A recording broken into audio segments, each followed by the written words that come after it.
All right, Black and White Sports Reporters. Well, we've been waiting for something like this to come along from Caitlin Clark to know where she stands after what was let's just keep it real, a disastrous season for Caitlin Clark fans, for Caitlin Clark.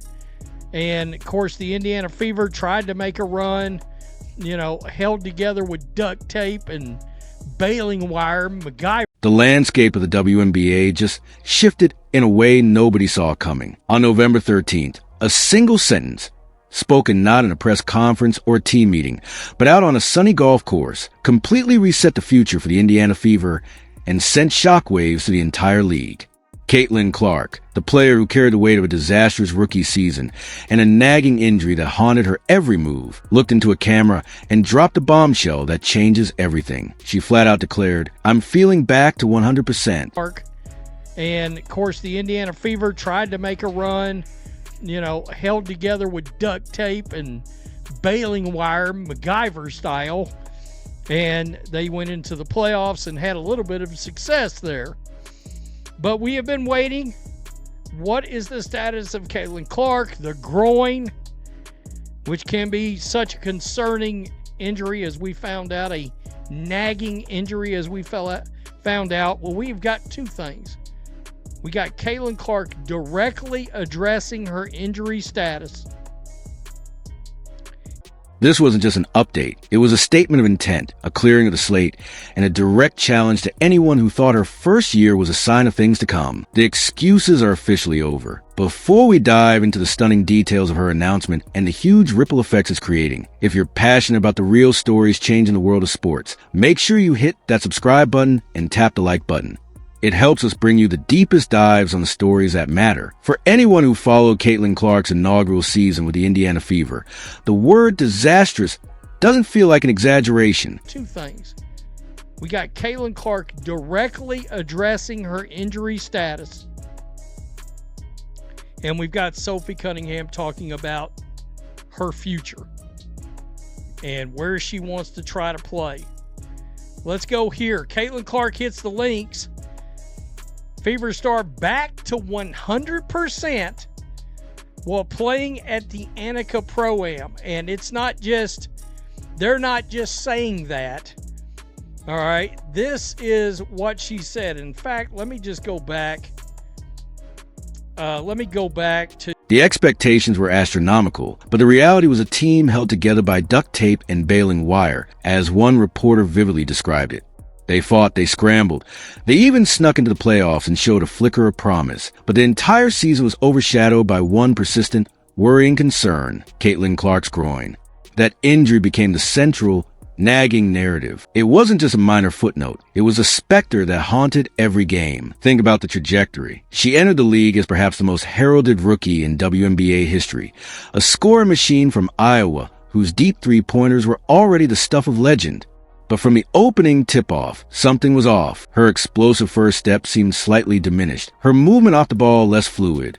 Analysts and fans alike dissected every wince. Every time she stretched that muscle on the sideline. 100%. We need to remember this day. All right, November 13th, Caitlin Clark directly says she is back to 100%.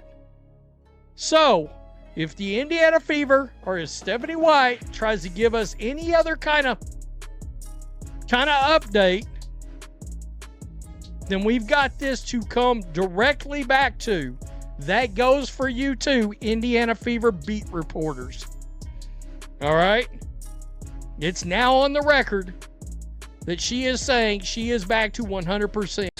The statistics told a story of brilliance hampered by inconsistency, a record-breaking assist number one night, followed by a frustrating shooting performance the next. The groin strain, an injury known for its lingering and debilitating effects, especially for a player whose game relies on agility and explosive power, became the go-to explanation. It was a built-in excuse for a franchise and a fan base desperate for success, a reason to believe that the real Caitlin Clark had yet to arrive. The team's overall struggles, defensive lapses, roster fit issues, were often secondary to the primary question mark hanging over their star player. To be a part of, but the free agent's latest comments about her potential return to the Fever next season were laced with doubts. Quote, she's a phenomenal player, a generational player, and I think everyone sees that, Cunningham said of Caitlin Clark, per Golf Week, Beth Ann Nichols. Cunningham, 29, highlighted Clark's ability to, quote, elevate the rest of the team, expressing her desire to run it back with the Fever next year. Quote, we missed. The weight of that physical limitation, real or perceived, defined a year that fell far short of the hype, creating a narrative of what if that lingered long after the final game of the season, which is what makes the location of her revelation so utterly surprising. This monumental update didn't come from a team-sanctioned interview or a polished press release. It happened while Clark was enjoying a casual round of golf at the Anilka Proem, a world away from the hardcourt pressures of the WNBA. She was out in the fall weather, seemingly relaxed, but her actions that day were anything but casual. Hitting a ridiculous long putt on the 10th hole wasn't just a lucky shot. It was a public demonstration of a body fully restored. The choice of a golf course is symbolic in ways that are almost too perfect to ignore. Sure, the bell is on. All right, you may come across this video, you may click on it thinking it's in your subscription feed. You look down and realize YouTube has unsubscribed you from this channel. Unbeknownst to you, but we have found that out through a couple of live streams now, that this has been the case for a lot of people. YouTube does it every year. Goes through, for whatever reason, unsubscribes a bunch of people to a bunch of channels. So check it out. Make sure. Tell me what you think down in the comments section. Golf requires a stable base, a powerful and controlled rotation to the core, and immense trust in one's own physical stability, all things that a groin injury directly compromises. By performing athletically and performing well in this specific context, Clark wasn't just telling us she was healthy, she was showing us. This was a masterclass in public relations, executed without a single publicist in sight. In an era of carefully crafted media images, this felt authentic and raw. The casual environment disarmed the moment, making her declaration seem less like a prepared statement and more like an undeniable fact she was simply sharing with the world. This was Clark in her element, confident and healthy, sending a message without ever having to raise her voice, proving that sometimes the most powerful announcements are made in a whisper, not a shout. In doing so, Caitlin Clark executed a subtle but incredibly powerful move. She seized control of her own narrative by stating her health status directly to the public. She completely bypassed the Indiana Fever's usual communication channels. This is a significant power shift in modern sports. Typically, injury updates are filtered through the team, often shrouded in vague terms like day-to-day or managing workload, which can serve to protect the player, the team's strategy, or both. By taking ownership of her recovery story, Clark prevented the team's management or coach Stephanie White from any potential downplaying or spinning of her condition in the future. Between the league and the players' union was set to expire October 31, but both sides agreed on a 1-month extension. He goes on to talk about most players who are not on rookie contracts, including Cunningham, are free agents. Once the status of the WNBA season is more clear, Cunningham's stated desire to return to the Fever will be put to the test. And she has said that she would like to come back to the Fever, but she's going to listen. Said she wants to buy a house. She's looking for a multi-year deal. It's a new level of accountability that flips the script entirely. Now, if the Fever were to underperform at the start of the next season, they cannot point to Clark's health as a mitigating factor. She has removed that crutch from the entire organization. This move empowers not just Clark, but players across the league, demonstrating that they have the agency to define their own stories directly to their fans. The message is crystal clear. The star player is no longer held back. The groin injury that once dominated conversations is now, in her own words, poof, gone. This places a spotlight and the pressure squarely on the Fever's organization. Their cornerstone, their generational talent, has publicly declared herself fully operational. The onus is now on them to build a contender around her. There are no more health-related hiding places. The implications of this are immense and immediately reshape expectations for the entire WNBA. With Clark officially back to her elite form, the Indiana Fever are no longer a plucky underdog story. The narrative shifts from cautious optimism to a demand for tangible, significant improvement. Fans and the media will now expect a dynamic, high-performing team capable of not just making the playoffs, but making a deep run. The pressure is immense. Every roster move, every draft pick, every strategic decision by the front office will be scrutinized under the blinding light of one question. Are they doing enough to maximize Caitlin Clark's prime? The grace period is over.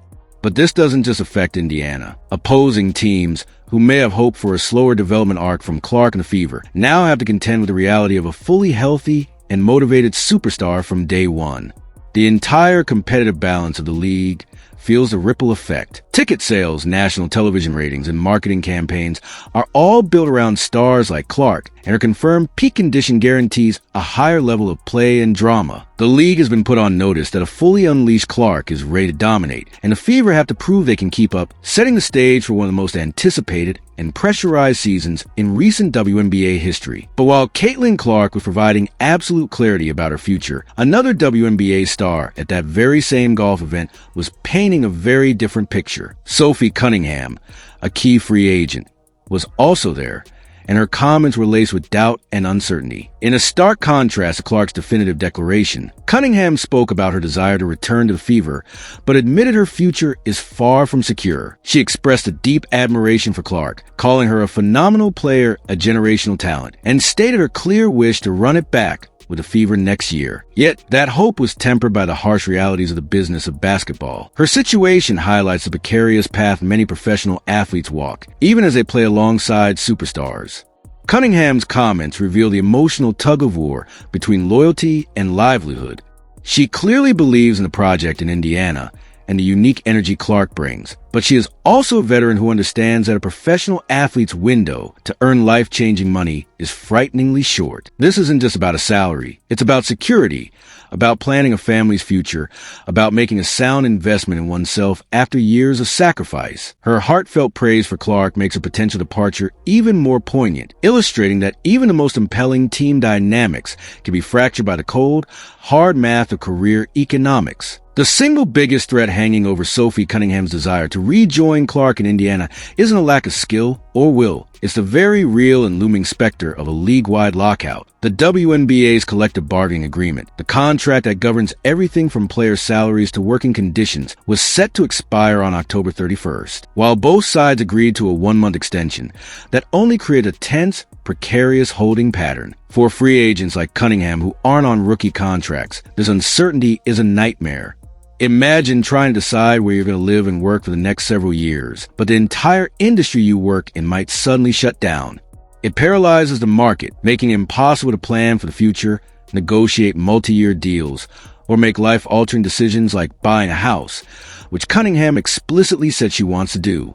A lockout doesn't just mean missed games. It means missed paychecks, frozen rosters, and a complete standstill in career progression. For veterans, every lost season is a significant chunk of their prime they can never get back. This contractual cloud doesn't just affect individual players. It threatens to destabilize the entire upcoming season, alienate a growing fan base, and halt the incredible momentum that stars like Clark have generated for the sport. Amidst this uncertainty, a new financial force has emerged, offering players a tantalizing alternative. It's called Project B. This entity has already made headlines by signing players like Elisa Thomas and Nika Mule to deals with minimum salaries of $2 million a year, potentially leading to multi-year contracts worth at least $10 million.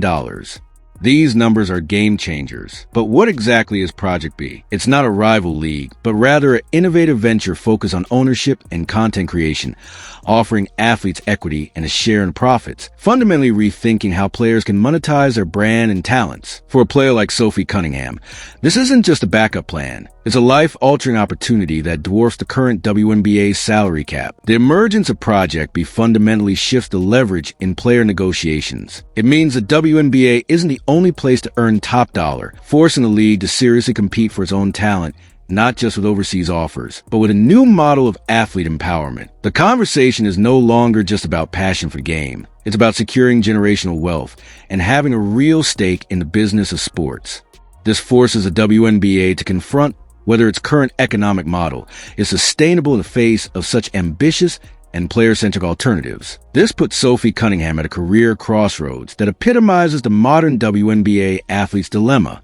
At 29 years old, she's acutely aware of the physical toll the game takes, especially on the knees of taller female athletes. This isn't just a vague concern, it's a daily reality. The wear and tear from a full WNBA season, followed by often grueling overseas commitments, accumulates in a way that shortens careers and impacts long-term quality of life. Every practice, every flight, every hard fall is a reminder that an athlete's prime is a finite resource. This context makes a multi-year, multi-million-dollar contract, whether from the Fever, another WNBA team, or a lucrative overseas offer, about so much more than immediate wealth. It represents long-term stability, the ability to finally set down roots without fear of being uprooted by a trade or a sudden career-ending injury. It's a cushioned exit strategy for when her playing days are over, providing the financial runway to transition into a second career, whether in broadcasting, coaching, or business, without the panic that can haunt retired athletes. The overseas option, in particular, is a siren call that has tempted WNBA players for decades, but now the numbers are reaching unprecedented levels. While she has expressed a genuine affection for Fever and a belief in what they're building with Caitlin Clark, the appeal of financial security is paramount. Imagine the calculus. On one hand, you have the chance to be part of a potentially historic turnaround in your home league, playing alongside a generational talent in front of fans you've grown to love. On the other hand, a single 3-year contract overseas could set up multiple generations of your family. It's the difference between making a good salary and achieving generational wealth. This decision is about more than basketball. It's about legacy. It's about having the capital to invest, to start businesses, to become a principal owner rather than just an employee. The possibility of a 3-year, $10 million deal to play internationally after the WNBA season is not just a rumor. It's a calculated career move that could secure her future forever. Furthermore, her choice is being watched closely by every player in the league, especially those in a similar veteran position. If Cunningham prioritizes financial security abroad, it sends a powerful message to the WNBA. The current system, despite its growth, is still not competitive enough to retain its mid-tier stars when faced with such staggering financial disparities. It puts pressure on the league and the players' union to bridge this gap in the next CBA. However, staying in Indiana for potentially less money would be a powerful statement of belief in the league's domestic product and the specific project with Clark. It would be a bet on long-term brand building and legacy over short-term, life-changing cash. Her decision will be a powerful indicator of where player priorities lie in this new era. Will they follow the money, or will they bet on the growing but still maturing ecosystem of the WNBA? Sophie Cunningham isn't just choosing a team. She's inadvertently casting a vote on the future of the league itself, making her free agency one of the most symbolically significant storylines of the offseason. So, we are left with a league poised on a knife's edge. In one corner, you have the electrifying certainty of Caitlin Clark, a generational talent finally freed from the physical chains of her rookie year, ready to set the world on fire and force the Indiana Fever to rise to her level. Her confirmed health is a catalyst for unprecedented growth and excitement. But in the other corner, you have the stark realities faced by players like Sophie Cunningham, the looming lockout, the pursuit of financial security, and the tough choices that come with a short athletic career. This is the new WNBA, a thrilling clash of superstar power and systemic uncertainty. The upcoming season won't just be decided by three-pointers and defensive stops, but by boardroom negotiations and multi-million-dollar decisions off the court. The stakes have never been higher. What do you think will happen? Will the Fever build a win around Clark? Will Cunningham stay or seek a massive payday elsewhere? Let us know your thoughts in the comments below. And if you want to stay on top of every twist and turn in this unfolding story, make sure you subscribe and hit that like button. We're just getting started.